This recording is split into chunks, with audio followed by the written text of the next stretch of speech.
الحمدللہ رب العالمین والصلاة والسلام علی سید المرسلین اما بعد فاعوذ باللہ من الشیطان الرجیم بسم اللہ الرحمن الرحیم الصلاة والسلام علیک یا رسول اللہ وعلی آلک واصحابک یا حبیب اللہ الصلاة والسلام علیک یا نبی اللہ وعلی آلک واصحابک یا نور اللہ۔ فیضان قرآن کے سلسلے میں حاضر ہیں اور آج سورہ ہود کی آیات سے ابتدا کی جائے گی۔ سورہ ہود مکہ مکرمہ میں نازل ہوئی اور ایک روایت یہ ہے کہ اس میں ایک آیت وَأَقِمِ الصَّلَاةَ طَرَفَيِ النَّهَارِ یہ والی آیت مدینہ منورہ میں نازل ہوئی اور باقی صورت مکہ مکرمہ میں۔ اس صورت میں 10 رکوع ہیں اور 123 آیتیں ہیں۔ اس صورت کی آیت نمبر 50 سے لے کر آیت نمبر 60 تک حضرت ہود علیہ السلام کا اور ان کی قوم عاد کا واقعہ بیان ہوا، اسی مناسبت سے اس کا نام سورہ ہود ہے۔ اللہ تبارک و تعالی ارشاد فرماتا ہے، بسم اللہ الرحمن الرحیم، الف لام را کتاب احکمت آیاتہ ثم فصلت من لدن حکیم خبیر۔ الف لام را حروف مقطعات ہیں جن کا معنی اللہ جانتا ہے اور اللہ کے رسول صلی اللہ علیہ وآلہ وسلم جانتے ہیں۔ کتاب احکمت آیاتہ یہ ایک کتاب ہے جس کی آیتیں حکمت بھری ہیں، پھر انہیں حکمت والے خبردار کی طرف سے تفصیل سے بیان کیا گیا ہے۔ یہ قرآن جو ہے یہ ایک کتاب ہے جس کی آیتیں محکم ہیں۔ اس کا ایک مطلب تو یہ ہے کہ اس میں حکمت بھری ہوئی ہے، اور ایک مطلب یہ بیان کیا گیا ہے کہ احکمت کا مطلب ہے کہ اس میں لفظی اور معنوی اعتبار سے کوئی غلطی نہیں، یہ ہر اعتبار سے محکم اور مضبوط آیات ہیں۔ اور یہ حکمت والا قرآن جو حکمت والی آیات پر مشتمل ہے، یہ حکمت والے خدا کی طرف سے نازل کیا گیا ہے۔ اور پھر اس کے نزول کے بعد اس قرآن کی آیات کی تفصیل کی گئی ہے، یعنی اس میں اجمالی بیان بھی ہے، پھر اس کی تفصیل بھی بیان کی گئی۔ اب وہ تفصیل کیا ہے کہ اس میں تفصیلی احکام کیا دیے گئے ہیں، وہ اللہ تعالیٰ نے اس کے بعد اگلی آیت میں بیان فرمائے۔ ارشاد فرمایا، اللہ تعبدوا الا اللہ اننی لکم منہ نذیر و بشیر، کہ تم صرف اللہ کی عبادت کرو، بے شک میں تمہارے لیے اس کی طرف سے ڈر اور خوشی کی خبریں دینے والا ہوں۔ وَأَنِ اسْتَغْفِرُوا رَبَّكُمْ ثُمَّ تُوبُوا إِلَيْهِ يُمَتِّعْكُمْ مَتَاعًا حَسَنًا إِلَىٰ أَجَلٍ مُّسَمًّى وَيُؤْتِ كُلَّ ذِي فَضْلٍ فَضْلَهُ وَإِن تَوَلَّوْا فَإِنِّي أَخَافُ عَلَيْكُمْ عَذَابَ يَوْمٍ كَبِيرٍ۔ اور یہ کہ اپنے رب سے معافی مانگو، پھر اس کی طرف توبہ کرو تو وہ تمہیں ایک مقررہ مدت تک بہت اچھا فائدہ دے گا، اور ہر فضیلت والے کو اپنا فضل عطا فرمائے گا، اور اگر تم منہ پھیرو تو میں تم پر بڑے دن کے عذاب کا خوف کرتا ہوں۔ الی اللہ مرجعکم وہو علی کل شیء قدیر، اللہ ہی کی طرف تمہارا لوٹنا ہے اور وہ ہر شے پر قادر ہے۔ ان آیات میں اللہ تعالیٰ نے وہ تفصیل بیان فرمائی جو پچھلی آیت میں بیان کی گئی تھی۔ ایک تو یہ ہے کہ اللہ کی عبادت کرو، اور نبی کریم علیہ السلام کو فرمایا کہ آپ لوگوں سے یہ ارشاد فرمائیں کہ میں تمہاری طرف اللہ کی طرف سے ڈر کی خبریں سنانے والا بھی ہوں اور خوشخبریاں دینے والا بھی ہوں، اور اے لوگو تم اپنے رب سے مغفرت طلب کرو، پھر اس کی طرف توبہ کرو۔ مغفرت طلب کرنا یعنی استغفار کرنا اور توبہ کرنا، اس کا فائدہ کیا ہوگا؟ فرمایا کہ اللہ تعالیٰ تمہیں دنیا کے اندر بھی اچھا برتنے کا دے گا، یعنی تمہارے دنیا کا جو ساز و سامان ہے، جو دنیا کے اندر آسائش و آرام ہے، اللہ تعالیٰ تمہیں وہ بھی عطا فرمائے گا، اور اس کے علاوہ اپنا فضل بھی عطا فرمائے گا۔ وہ فضل کیا ہے؟ وہ فضل جنت کے اندر جو ثواب ہے اور جو درجات ہیں وہ بھی ہو سکتے ہیں، اور یہ بھی ہو سکتا ہے کہ اللہ تعالیٰ ایک نیکی کے بعد دوسری نیکی کی توفیق عطا فرمائے۔ تو گویا توبہ اور استغفار یہ دونوں اتنے عظیم وظیفے ہیں، اتنے دونوں اچھے طرز عمل ہیں کہ اللہ تعالیٰ ان کی وجہ سے دنیا کے اندر بھی نوازتا ہے اور آخرت کے اندر بھی نوازتا ہے۔ اس کے بعد پھر اگلی آیت میں ارشاد فرمایا گیا کہ اللہ پر ہر شے واضح ہے، اللہ سے کچھ پوشیدہ نہیں۔ منافق، ایک روایت کے مطابق جو اگلی آیت ابھی جو بیان کی جائے گی اس کی تفسیر میں ہے کہ منافق جو ہے وہ جو اپنی منافقت چھپاتے تھے اور اپنے آپ کو جو ہے وہ منافقت کے ذریعے جو ہے وہ اپنے سینے دورے کرتے تھے، یا تو ان کے حوالے سے اور یا ان با حیا مسلمانوں کے حوالے سے ہے کہ جو جب اپنی حاجات ضروریہ کے لیے یعنی استنجا وغیرہ کے لیے جاتے تو اس وقت بھی دوہرے ہو کر بیٹھتے تھے۔ تو اللہ تعالیٰ نے اس پر فرمایا کہ وہاں پر اس طرح تکلف کرنے کی حاجت نہیں کہ خدا پر تو سب حال جو ہے وہ کھلا ہوا ہے۔ چنانچہ ارشاد فرمایا الا انہم یثنون صدورہم لیستخفوا منہ الا حین یستغشون ثیابہم یعلم ما یسرون وما یعلنون انہ علیم بذات الصدور۔ سن لو، بے شک وہ لوگ اپنے سینوں کو دوہرا کرتے ہیں تاکہ اللہ سے چھپ جائیں۔ سن لو، جس وقت وہ اپنے کپڑوں سے سارا بدن ڈھانپ لیتے ہیں اس وقت بھی اللہ ان کا چھپا اور ظاہر سب کچھ جانتا ہے، بے شک وہ دلوں کی بات جاننے والا ہے۔ اب اگر یہ آیت مسلمانوں کے حوالے سے ہے تو ان کو فرما دیا گیا کہ مسلمان حیا کے سبب جو اپنے سینوں کو دوہرا کرتے ہیں تو وہ اس میں یہ نہ سمجھ بیٹھیں کہ معاذ اللہ یوں کریں گے تو خدا دیکھے گا نہیں، اللہ تعالیٰ ہر حال میں ان کو دیکھتا ہے۔ اور اگر یہ منافقوں کے اعتبار سے آیت ہے تو ان کو فرما دیا کہ وہ اپنے آپ کو جتنا مرضی چھپا لیں اللہ تعالیٰ سے نہیں چھپ سکتے، خدا پر ان کا حال بالکل واضح ہے، نمایاں ہے۔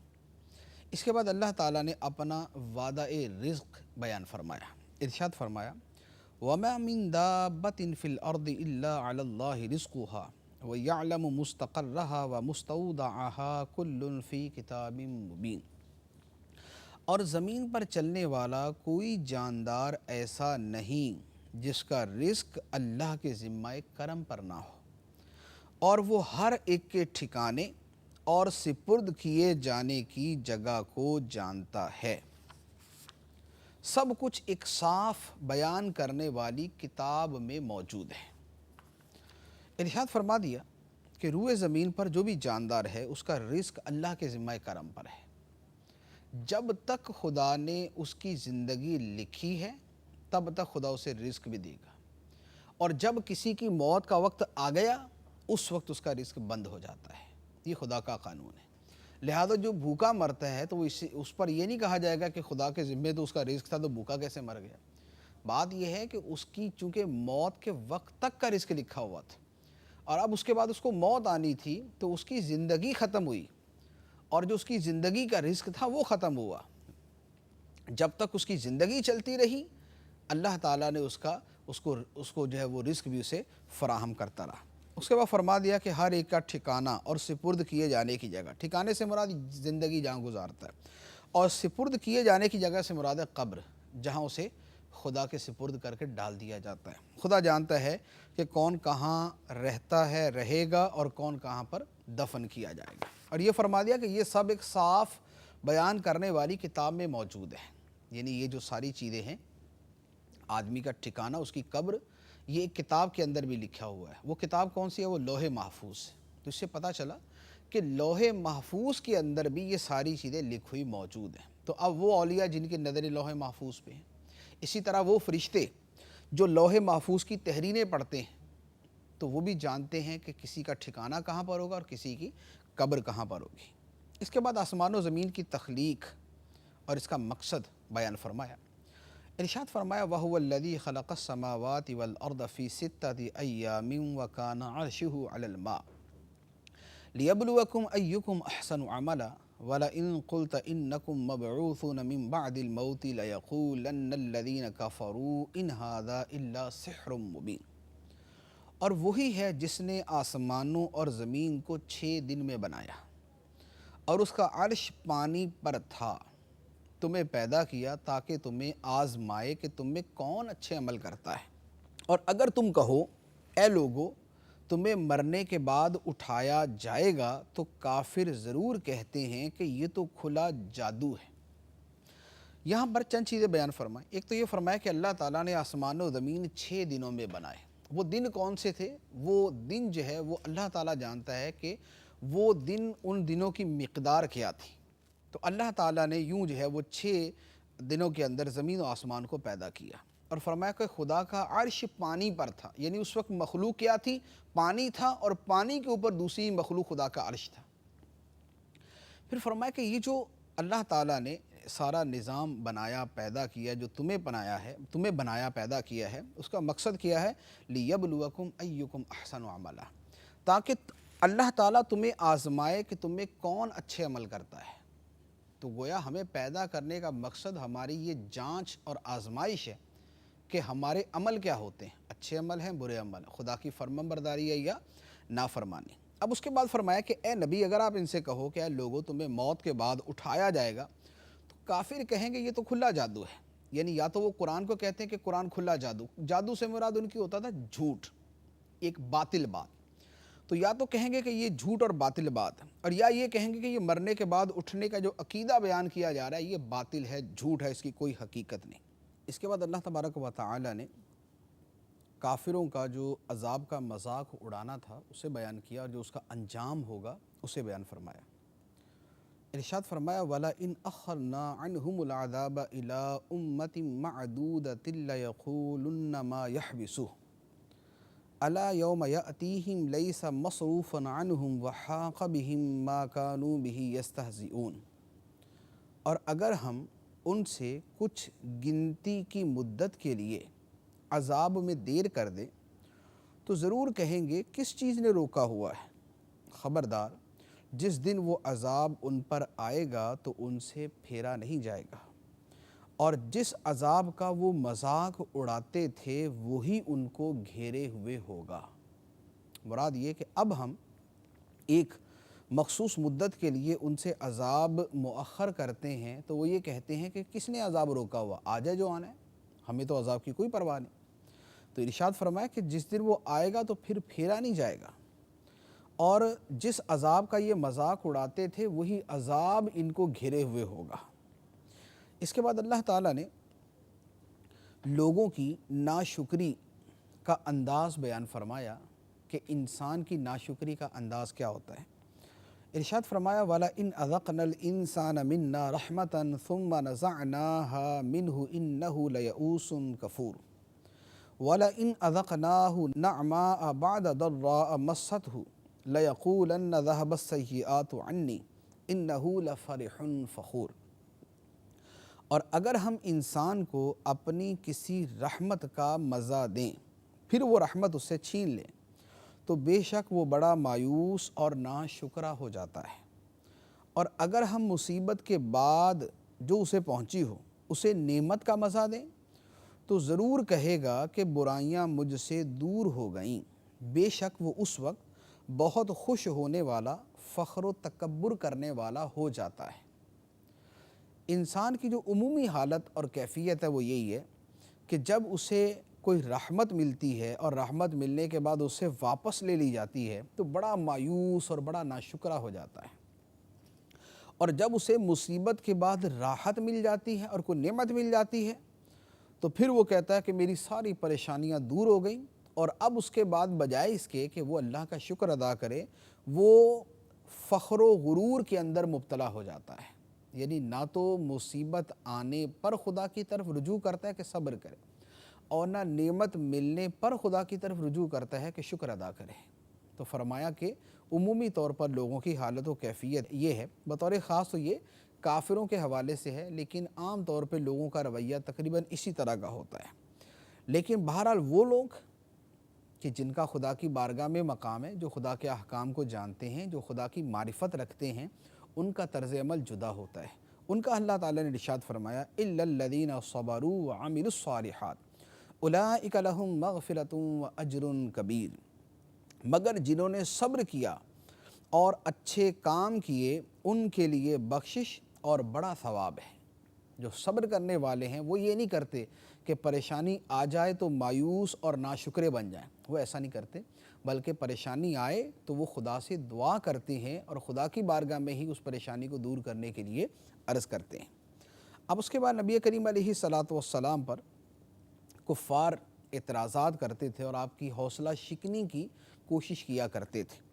اللہ تبارک و تعالی نے نبی کریم علیہ الصلاۃ والسلام کی تسلی کے لیے ارشاد فرمایا، فَلَعَلَّكَ تَارِكٌ بَعْدَ مَا يُوحَىٰ إِلَيْكَ وَضَائِقٌ بِهِ صَدْرُكَ أَن يَقُولُوا لَوْلَا أُنزِلَ عَلَيْهِ كَنزٌ أَوْ جَاءَ مَعَهُ مَلَكٌ إِنَّمَا أَنْتَ نَذِيرٌ وَاللَّهُ عَلَىٰ كُلِّ شَيْءٍ وَكِيلٌ۔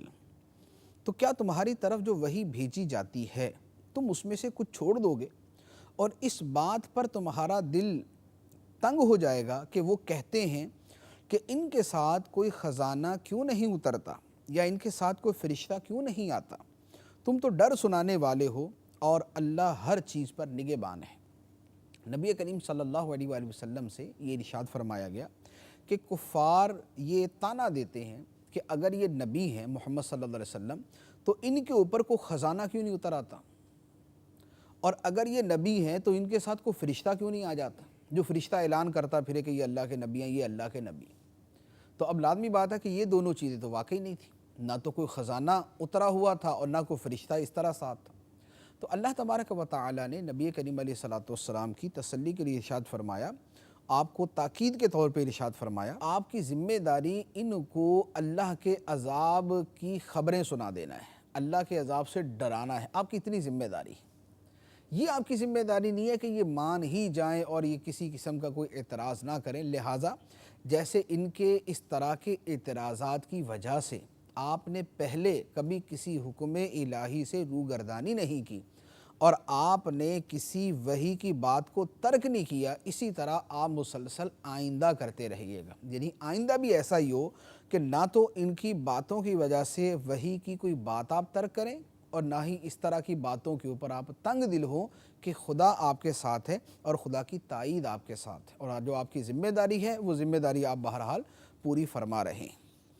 اس کے بعد اللہ تعالیٰ نے کفار کو فرمایا، قرآن پاک کے ذریعے چیلنج کیا گیا کہ اس جیسی 10 صورتیں بنا کے لے آؤ اگر تم یہ سمجھتے ہو کہ یہ قرآن خدا کا کلام نہیں ہے بلکہ کسی انسان کا گڑھا ہوا اپنا بنایا ہوا ہے۔ ارشاد فرمائے، ام یقولون افتراہ قل فاتوا بعشر سور مثلہ مفتریات وادعوا من استطعتم من دون اللہ ان کنتم صادقین۔ کیا یہ کہتے ہیں کہ یہ قرآن نبی نے خود ہی بنا لیا ہے؟ تم فرماؤ اگر یہ بات ہے تو تم بھی ایسی بنائی ہوئی 10 صورتیں لے آؤ، اور اگر تم سچے ہو تو اللہ کے سوا تمہیں جو مل سکے سب کو بلا لو۔ فَإِن لَّمْ يَسْتَجِيبُوا لَكُمْ فَاعْلَمُوا أَنَّمَا أُنزِلَ بِعِلْمِ اللَّهِ وَأَن لَّا إِلَٰهَ إِلَّا هُوَ فَهَلْ أَنتُم مُّسْلِمُونَ۔ تو اگر وہ تمہاری اس بات کا جواب نہ دے سکیں تو سمجھ لو کہ یہ قرآن اللہ کے علم ہی سے اتارا گیا ہے، اور جان لو کہ اس کے سوا کوئی معبود نہیں، تو کیا اب تم مانو گے؟ یعنی ارشاد فرمایا کہ کافر کہتے ہیں کہ قرآن نبی نے خود بنا لیا ہے۔ آپ فرمائیں اگر نبی نے خود قرآن بنا لیا ہے تو پھر تم بھی تو اپنے آپ کو عربی اور فصیح و بلیغ اور بہت کچھ سمجھتے ہو، تو قرآن جیسی 10 صورتیں تم بھی بنا کے لے آؤ، لیکن تم ایسا کر نہیں سکو گے، اور جب تم ایسا نہیں کر سکو تو پھر جان لو کہ قرآن اللہ کے علم سے اترا ہے، قرآن اللہ کے علم کے ذریعے اتارا گیا، اور جو اس قرآن کی تعلیمات ہیں وہ بھی حق ہیں کہ ایک قرآن کہتا ہے کہ اللہ کے سوا کوئی معبود نہیں۔ تو جب یہ پورا معاملہ تمہارے سامنے واضح ہو گیا کہ قرآن جیسی تم 10 صورتیں نہیں بنا سکتے اور قرآن اللہ کا کلام ہے اور نبی جو لانے والے ہیں یہ خدا کے رسول ہیں، بھیجے ہوئے ہیں، تو لہذا اب تم اسے تسلیم کر لو۔ تو فرمایا کہ کیا تم اب بھی اسے تسلیم نہیں کرو گے؟ اس کے بعد دنیا کے طلبگاروں کے بارے میں ارشاد فرمایا، من کانا یرید الحیات الدنیا وزینتہا نوفی الیہم اعمالہم فیہا وہم فیہا لا یبخسون اولئک الذین لیس لہم فی الآخرۃ الا النار وحبط ما صنعوا فیہا وباطل ما کانوا یعملون۔ جو دنیا کی زندگی اور دنیا کی زینت چاہتا ہے تو ہم دنیا میں انہیں ان کے اعمال کا پورا بدلہ دے دیں گے اور انہیں دنیا میں کچھ کم نہیں دیا جائے گا، یہ وہ لوگ ہیں جن کے لیے آخرت میں آگ کے سوا کچھ نہیں، اور دنیا میں جو کچھ انہوں نے کیا وہ سب برباد ہو گیا اور ان کے اعمال باطل ہیں۔ جو لوگ آخرت پر ایمان ہی نہیں رکھتے وہ صرف دنیا ہی کو سمجھتے ہیں، دنیا ہی ان کے لیے سب کچھ ہے، ان کا ہر عمل دنیا کے لیے۔ اسی طرح جو لوگ ریاکاری کرتے ہیں وہ بھی دنیا ہی کا فائدہ چاہتے ہیں۔ تو فرمایا کہ پھر جو دنیا کی زندگی اور دنیا کی زینت ہی چاہتا ہے ہم اس کو دنیا دے دیتے ہیں۔ کافر دنیا کے لیے کوشش کرتے ہیں، محنت کرتے، دنیا مل جاتی ہے۔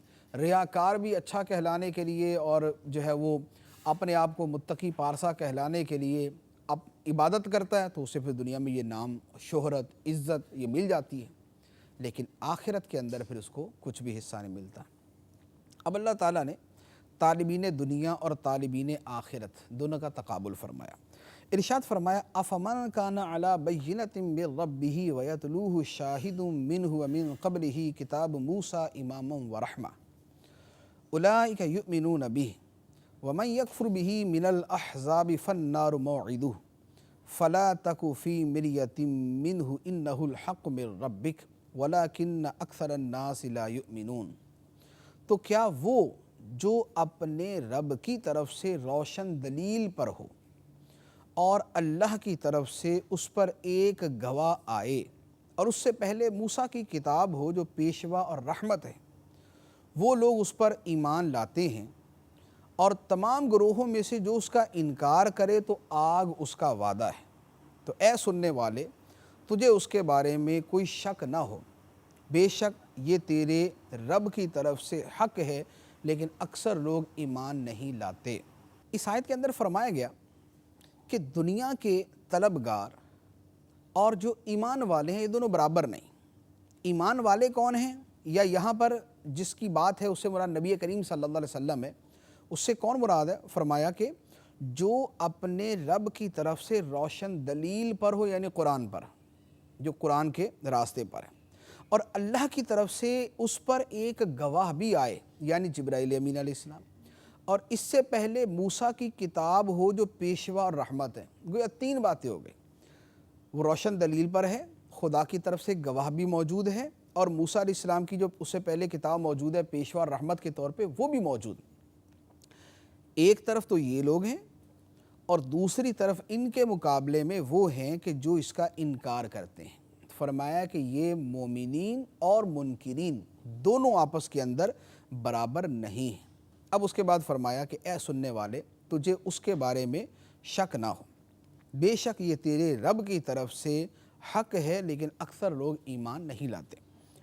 اس کے بعد مشرکین کی مذمت اور ان کا انجام بیان کیا گیا۔ ارشاد فرمایا وَمَنْ أَظْلَمُ مِمَّنِ افْتَرَىٰ عَلَى اللَّهِ كَذِبًا أُولَٰئِكَ يُعْرَضُونَ عَلَىٰ رَبِّهِمْ وَيَقُولُ الْأَشْهَادُ هَٰؤُلَاءِ الَّذِينَ كَذَبُوا عَلَىٰ رَبِّهِمْ أَلَا لَعْنَةُ اللَّهِ عَلَى الظَّالِمِينَ۔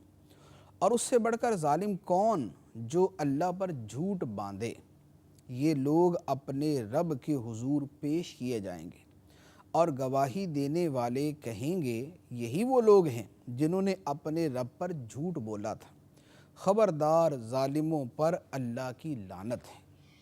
تو یہ ظالم ہیں جن پر اللہ کی لعنت ہے۔ اب ان کا عمل کیا ہے؟ فرمایا الذین یصدون عن سبیل اللہ ویبغونہا عوجا وہم بالآخرۃ ہم کافرون۔ وہ جو اللہ کی راہ سے روکتے ہیں اور اس میں ٹیڑھا پن تلاش کرتے ہیں، اور وہی لوگ آخرت کا انکار کرنے والے ہیں۔ ان کا انجام کیا ہوگا؟ ارشاد فرمایا اولئک لم یکونوا معجزین فی الارض وما کان لهم من دون اللہ من اولیاء یضاعف لهم العذاب ما كانوا یستطیعون السمع وما كانوا یبصرون۔ وہ زمین میں عاجز کرنے والے نہیں ہیں، اور اللہ کے سوا ان کے کوئی مددگار بھی نہیں ہے۔ ان کے لیے عذاب کو کئی گنا بڑھا دیا جائے گا، وہ نہ تو سن سکتے تھے اور نہ دیکھتے تھے۔ یعنی کفار جو ہے یہ زمین میں خدا کو عاجز نہیں کر سکتے کہ خدا ان کو پکڑ نہیں سکتا، یہ خدا کی قدرت میں ہے۔ جب خدا پکڑ کرے گا تو ان کا مددگار بھی کوئی نہیں ہوگا، عذاب ان کا کئی گنا بڑھا دیا جائے گا۔ اور وجہ یہ ہے کہ دنیا کے اندر اپنی سرکشی کی وجہ سے نہ تو یہ حق بات سن سکتے تھے اور نہ حق بات کو دیکھ سکتے تھے۔ اولئک الذین خسروا انفسهم وضل عنہم ما كانوا یفترون، یہی وہ لوگ ہیں جنہوں نے اپنی جانوں کو خسارے میں ڈال دیا اور ان سے ان کے بہتان گم ہو گئے۔ لا جرم انہم فی الآخرۃ ھم الاخسرون، یہ لوگ لازمی طور پر آخرت میں سب سے زیادہ نقصان میں ہوں گے۔ جنہوں نے شرک کیا، لوگوں کو اللہ کی راہ سے روکا، دین کے اندر ٹیڑھا پن تلاش کرنے کی کوشش کی اور آخرت کا انکار کیا، ان کی یہ وعیدیں ہیں کہ یہ مشرکین، منکرین، ظالمین، راہ خدا سے روکنے والے، دین حق میں ٹیڑھا پن تلاش کرنے والے اور آخرت کا انکار کرنے والے، نہ یہ زمین میں خدا کو عاجز کریں گے، نہ ان کا کوئی مددگار ہوگا، عذاب انہیں دگنا دیا جائے گا، آخرت میں خسارے میں ہوں گے، اور پھر خسارے کے اندر بھی بقیہ تمام سے بڑھ کر خسارے میں ہوں گے۔ اب اس کے بعد اہل ایمان کی شان بیان فرمائی۔ ارشاد فرمایا ان الذین آمنوا وعملوا الصالحات واخبتوا الی ربہم اولئک اصحاب الجنۃ ھم فیہا خالدون، بے شک جو ایمان لائے اور انہوں نے اچھے عمل کیے اور انہوں نے اپنے رب کی طرف رجوع کیا تو یہی لوگ جنتی ہیں، وہ اس میں ہمیشہ رہیں گے۔ یعنی ایمان والے، اچھے عمل کرنے والے اور خدا کی طرف جھکنے والے، اللہ کی بارگاہ میں رجوع کرنے والے، جن کے دل بھی خدا کے سامنے جھکے ہوئے اور جن کا سر بھی خدا کے سامنے جھکا ہوا، فرمایا یہ جنتی ہیں، ہمیشہ جنت میں رہیں گے۔ اب اس کے بعد مومن و کافر دونوں کا تقابل بیان کیا۔